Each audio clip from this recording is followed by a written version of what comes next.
Hello, Nay. Napatawag po kayo. Kamusta po? Anak, baka meron ka pang 10,000 dyan. Pangdagdag lang sana sa pang-araw-araw dito sa bahay. Nay, di ba po kakapadala ko pa lang ng 15,000 nung nakaraang linggo? Ayun na nga, naubos na eh. Nagaya kasi yung mga kumari kong mag-outing. Diyos ko. Nay naman, malaking halaga po yun. Sana naman tinipid ninyo. Hindi po ganun kadali kitain yun eh. May pasensya na po, hindi po ako makakapag-abot pa ngayon. Wala din po ako. May mga bayarin din po ako dito tsaka gastusin pang araw-araw. Teka, ang yabang na itong sumagot Kung makapagsalita ka, para ang laki ng kasalanan ko Nakapag-abroad ka lang, ganyan ka na magsasagot? Puro ka lang naman pasarap dyan? Singilin kaya ka sa pagpapalaki ko sa'yo. Huwag ka mag-alala, hindi ka namin kailangan. Kaya namin nang wala ka. Sobra naman ho kayo, Nay. Hindi naman po ganun kadali magtrabaho dito sa abroad eh. Kasi lahat salo-salo mo. Yung kapag nahihirapan ka, yung may sakit ka, nalungkot ka, wala. Ikaw lang mag-isa. Wala kang katulong, wala kang karamay. Pero Nay, bakit ganun? Yung isang beses ka lang hindi nakapagbigay pero parang buong pagkatao ko na yung hinisgahan ninyo. Itong pag-a-abroad ko, Nay, kayo naman po yung may gusto nito, di ba? Hindi po ako.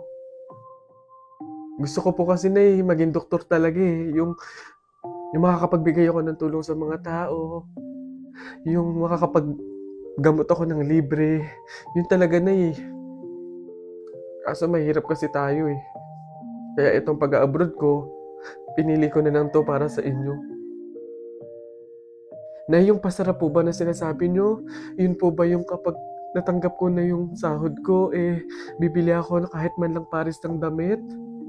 Yung pasarap po ba na sinasabi nyo, yun ba yung kapag after kong magtrabaho, magpakapagod dito sa abroad, yung kakain ako ng masarap kahit isang beses lang? Yun po ba yun, Nay? Pasensya na po kayo, Nay, Kasi minsan, sa tanang buhay ko, hindi ko naranasan yung ganun eh. Kaya yun man lang, Nay, mabigay ko sa sarili ko, maregalo ko sa sarili ko. Kasi wala naman akong choice eh. Kundi yung piliin lagi yung pamilya ko para tulungan kayo. Yun nga man lang, Nay, na kamustahin niyo ako. Kailan ko kaya ma-experience na yung tatawag kayo sa akin, yung magme-message kayo sa akin para kamustahin lang ako. Yung hindi yung manghihingi kayo ng pera, yung hihingi kayo ng ganito. Pero wala eh. Hindi ko alam, Nay. Hindi ko alam kung bakit sa kabila ng paghihirap ko, sa kabila ng pagpili ko sa pamilya ko kaysa sa pangarap ko, hindi ko alam, Nay, kung bakit ganito pa yung mga sinasabi niyo sa akin.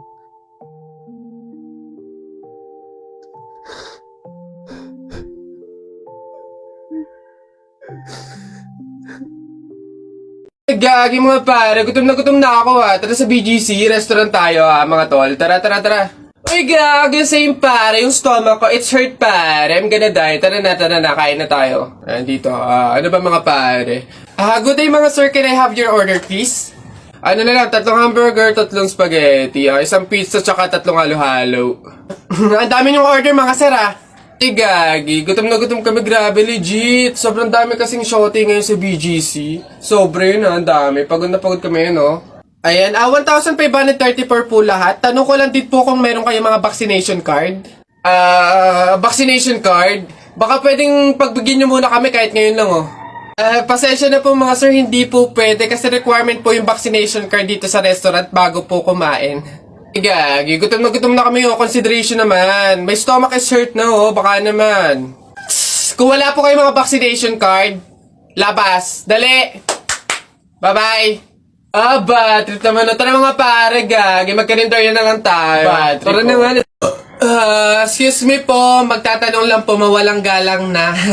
Wala po kasi kaming chicken oil dun sa table namin. Hihingi lang po sana ako. Ha? Chicken oil? Bakit? Dahil buto-buto na yung manok mo. Para saan? Para yun naman yung ulamin mo ng ulamin kapag bubulos ka na ng madaming kanin.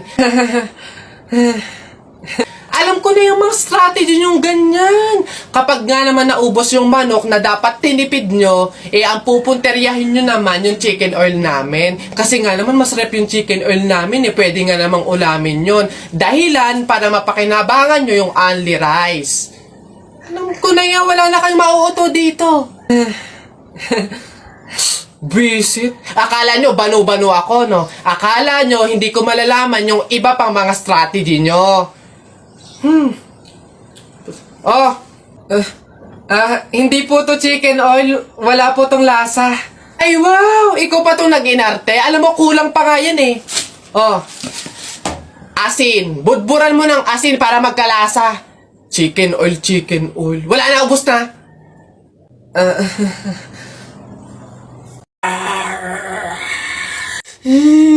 Nay, naririnig nyo ba yun? Oo, anak, aswang yun, penogrado. Oo nga, Nay, anong gagawin natin? Alam ko na yung pamahiin ng lola mo. Sabi niya kasi pag daw may aswang, maglagay daw ng bigas sa gilid ng bahay para daw umalis na yung aswang. Ito, lagay mo sa gilid ng bahay, anak.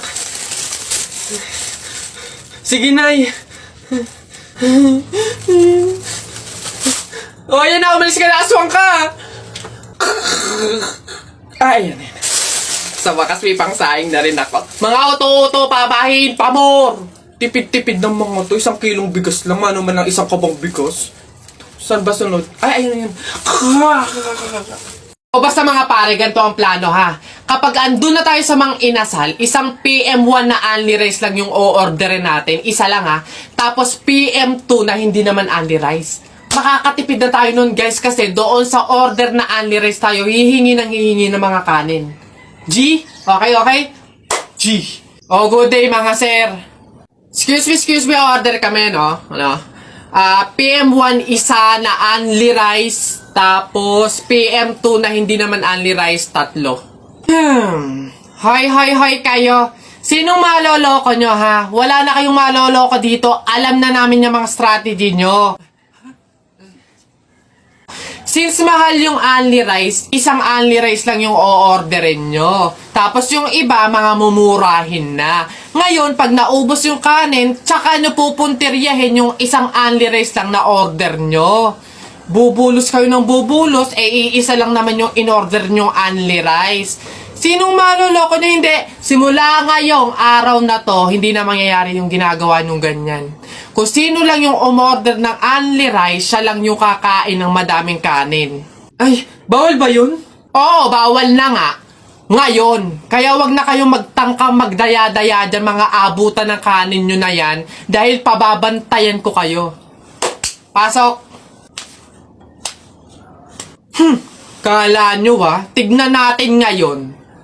Hoy guys, wala na tayong kanin. Hindi tayo lahat pwedeng humingi ng kanin kasi isang only rice lang naman yung order natin. May nagbabantay pa. Hoy, nakikita at naririnig ko kayo ha? Tigil-tigilin nyo yung bulungan nyo at pandadaya nyo. Sabi ko sa inyo, kung sino lang yung umorder ng only rice, siya lang yung kakain ng madaming kanin ha?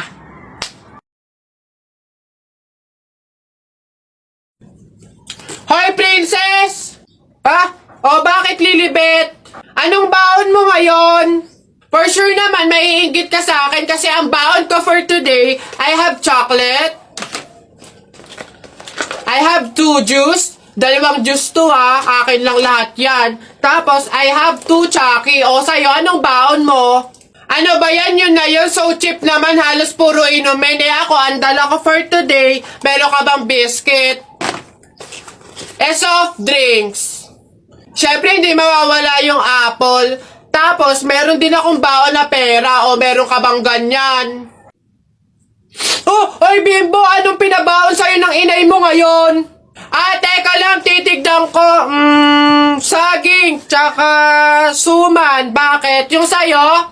Saging, tsaka suman? Sarap nyo na. Ako, pinabaon sa akin ni inay ngayon. Ano ba? Buko! Bulok naman ata yan Anong bulok? Hindi kaya sabi ng inay, kakapitas lang daw nito nung nakaraang taon O sige na, basta sabay na tayo kumain, magbigayan tayo ha. O sige, tara.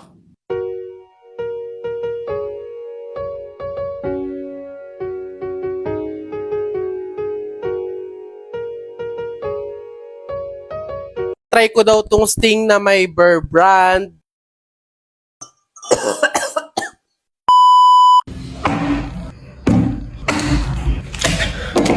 Howdy people! So, ayan, nakita ko to sa comment. Wait lang. Nakita ko to sa comment. Ayan, itry ko daw tong Sting na may Burr brand. Hindi ko alam kung prank ba to, kung nagloloko ba to, kung okay pa ba to yung pag-uutak nito. Pero yeah, try natin. Ngayon ko lang to narinig. Hindi ko alam kung anong lasa nito. Pero yeah. Ah! Meron tayong baso, Burr brand, yung ating gagamiting gatas. Tapos yung Sting, syempre. Also, yellow. Anong lasa nun? Try na natin! Hot water, pangtunaw nung ano natin, gatas. Again, hindi to brand collaboration or sponsor, pero bakit naman? Next, yung Burr brand naman, or yung gatas natin gagamitin. Siyempre, haluin! Hindi ko talaga ma-imagine, di. Ngayon, iniisip ko ano magiging lasa niya. Wala talaga, hindi ko siya ma-imagine. Sino nag-isip nito? Usap kami. Hoy, bakla, hinahamon. Tunahin na natin yung Sting. Alam niyo mga people, ito lang yung first time na iinom ako nito. Sting, bigyan naman. Hindi ko alam kung kagano kadami. Kung lahat ba to or babawas lang ba ako. Comment down below. Wait ko.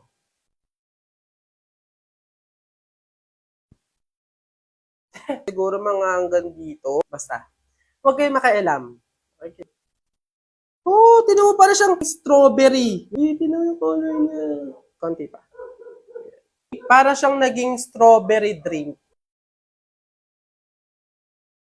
Para siyang lumapot, pero go with the flow. Bahala na kung ikamata. Tapos next natin yung lagyan natin yung yellow. Di parang kadiri siya. Naamoy ko siya, hindi ko bet yung amoy. Ha! Mukha siyang masarap tignan, pero pag inaamoy ko siya, hindi ko maintindihan, parang kanal. Dito na tayo sa sitwasyon na to, sa punto na to, hindi ko alam kung tama ako, pero ayan na yan. Moment of truth!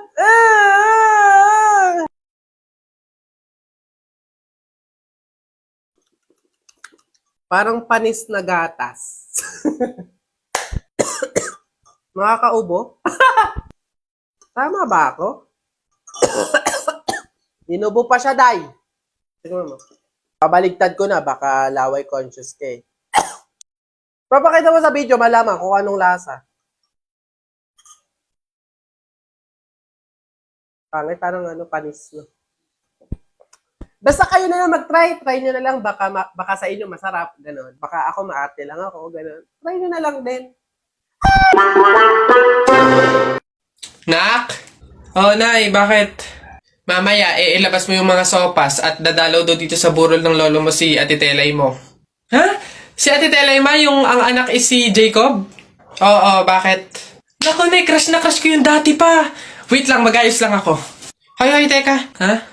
Di ba sinabi ko na sa'yo, may pamahiin. Bawal magsuklay, bawal maligo, bawal magsalamin kapag may burol. Ha? Nay, ano ba yung pamahiin na yun? Hindi pwede. Nakakaya naman pag nakita ni Jacob na ganito itsura ko. Ikaw tumigil-tigil dyan sa kakirahan mo. Sumunod ka. Ayos. Uy, Mare, naku, condolence. Uy, Mare, buti, nakadalaw ka dito. Ito nga pala anak ko si Jacob. Hello po, tita. May condolences po. Ay, nako, sige. Pasok kayo. Kumain kayo dun. May sopas dun. Ang hirap naman pag walang salamin. Ano itsura na ito?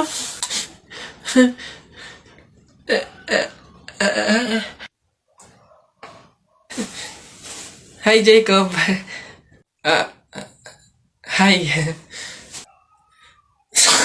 Lintik na pamahiin na yan.